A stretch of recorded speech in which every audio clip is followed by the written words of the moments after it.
dalam riwayat, Ronggolawe merupakan salah satu pengikut setia Raden Wijaya yang turut merintis pendirian Kerajaan Majapahit pada 1293 Masehi.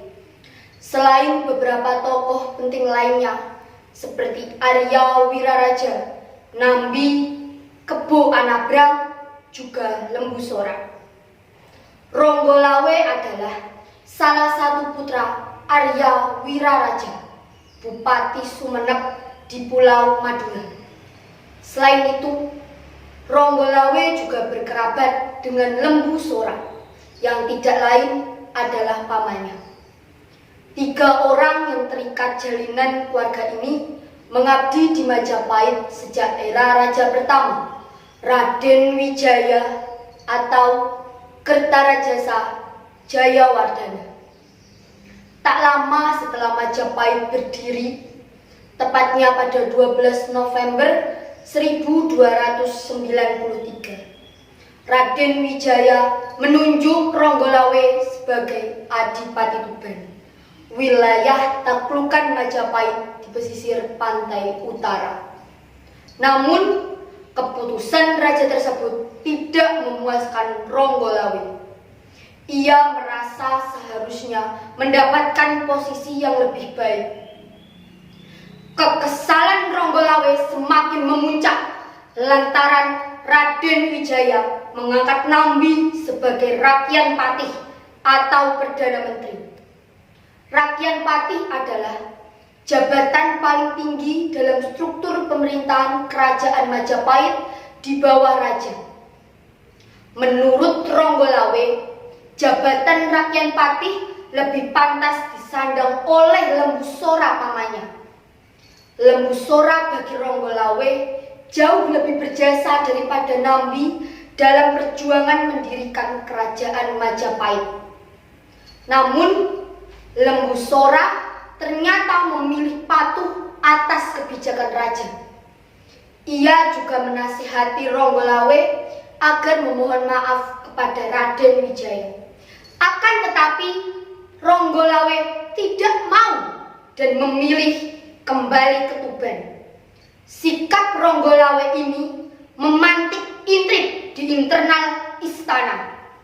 Mulai terdengar desas-desus bahwa Ronggolawe hendak memberontak dan sedang mempersiapkan pasukan di Tuban untuk menyerang Majapahit.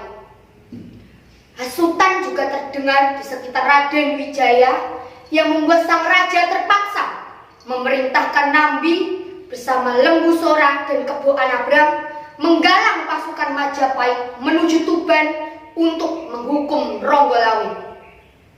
Ronggolawe yang mendengar kabar bahwa pasukan Majapahit sedang bergerak menuju Tuban pun segera mempersiapkan diri dan lantas diberangkatkan untuk menghadang.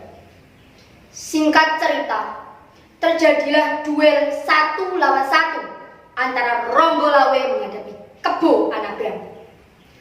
Duel di tengah derasnya aliran sungai Tambak Beras itu menguntungkan bagi Kebo Anabrang yang lebih piawai berenang. Ronggolawe di ujung maut.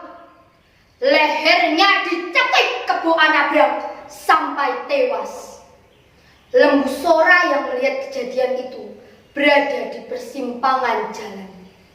Lembu Sora memang berada di kubu Majapahit, tapi Ronggolawe adalah keponakan yang dikasihnya. Kehilangan kendali, Lembu Sora menikam Kebo Anabrang sampai mati. Kebo Anabrang dan Ronggolawe sama-sama tewas di sungai Tambak Beras yang banjir darah akibat duel antara 2 kesatria Majapahit tersebut.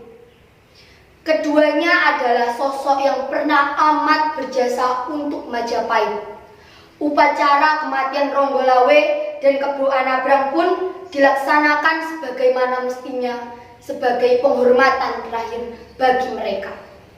Jenazah Adipati Ronggolawe dan Kebo Anabrang disucikan, dibakar, kemudian abunya dibuang ke laut. Raden Wijaya mengampuni semua anggota pasukan Ronggolawe dari Tuban yang terlibat pertempuran tersebut. Bahkan keturunan Ronggolawe masih diberi wewenang untuk memimpin Tuban. Sekian, terima kasih.